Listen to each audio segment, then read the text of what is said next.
Kama mnavyojua ndio kikao kikuu cha serikali cha mkoa. Kama nilivyosema, tutajadili rasimu ya mpango na bajeti ya mkoa wa Morogoro, lakini pia tutajadili masuala mbalimbali ya maendeleo ya kiuchumi na kijamii, socio economic development. Ndio sehemu ya awali, hatua ya kwanza ya utekelezaji wa safari ndefu ya maendeleo ya mkoa wetu ndani ya framework, ndani ya sura ya Dira ya Taifa 2050. Sasa hili jambo ni la kihistoria, napenda kulisisitiza kwamba utekelezaji wa dira kama mnavyojua utaanza mwaka huu 27 Julai tarehe mosi. Kwa hiyo tunaingia mwaka wa kwanza utekelezaji wa Dira ya Taifa maendeleo, na kipimo chake na utekelezaji wake utaenda mpaka 2050. Sasa hii ina maana kuwa maamuzi tunayoyafanya leo ni maamuzi ya mwanzo ya safari hiyo ndani ya mkoa wa Morogoro. Lakini kuna adui mkubwa sana wa Morogoro. Naomba ndugu zangu tujipange, tutakabiliana nao vipi.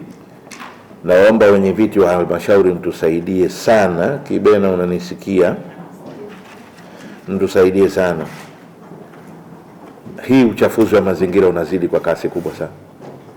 Sasa Kibena, wewe kwako pale una Kidunda, serikali ishaweka bilioni 300 pale. Tunataka mwezi wa 12 turudi pale tufungue maji yanakwenda Dar es Salaam. Dar es Salaam maji yake yote 60% itakuwa inategemea kwetu bure. Yaani sisi tutunzie ya Mungu, haiwezekani. Tena namwambia kabisa na Chala, sisi tukutunzieni mazingira huko nyewe mpate maji, alafu lazima tukae tuelewane kidogo. Kwa hiyo wale DAWASA hata wanapopata wale mabilioni yao hivi wakisema Morogoro vijijini tumepeleka 5%, kuna ubaya gani? Jitihada ya kutunza mazingira ni kubwa na ni wajibu wa kila mtu wa Morogoro, na hiyo ina maslahi kwetu na kwa wenzetu. Tumewaomba ndani ya halmashauri, hatukumuona hata mmoja wakati tutafanya tathmini ya halmashauri, hakuna hata mmoja ambaye alikuwa na uwezo wa kusema anatunzaje mazingira. Hakuna. Na bila utunzaji wa mazingira we are hopeless.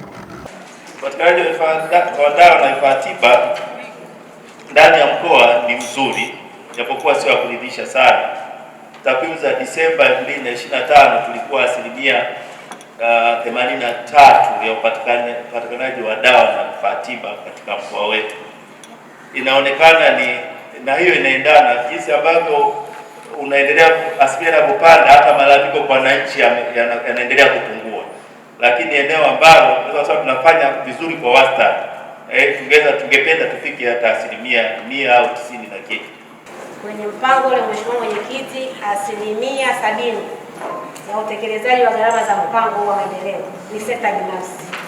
Na nirudie na niungane na wewe, kama ni sekta binafsi basi ni kilimo, ufugaji na masuala mengine ya maendeleo. Sasa kama mpango unasema 70% na ni mpango wa maendeleo wa $1 trillion, ni mpango mkubwa. Sisi wana Morogoro tunahusika kabisa kwenye mpango huo, na ninasema ule mpango ni advantage kwetu. Tukijipanga kwenye kilimo, tukijipanga kwenye ufugaji, ulivyosema tutafute kilimo cha kimkakati, cha kibiashara, mazao ya kibiashara. Wataalamu wetu wanaosimamia watusaidie, na ningetamani wakurugenzi na wao waupate ule mpango vizuri. Mheshimiwa Mwenyekiti, kama ulivyoongea wewe kwenye meza hii, nao wauelewe vizuri. Na kimsingi ninachokiona Mwenyekiti, kwamba sasa serikali kuu inaenda kujitoa kwenye miradi midogo ya maendeleo, kujenga stendi za mabasi, masoko, vitu gani tunatakiwa tujitegemee. Sasa kwa tafsiri hiyo, narudia kwenye hotuba yako kwamba basi vyanzo vya mapato viwe vya uhakika, tudhibiti mianya ya upotevu wa mapato.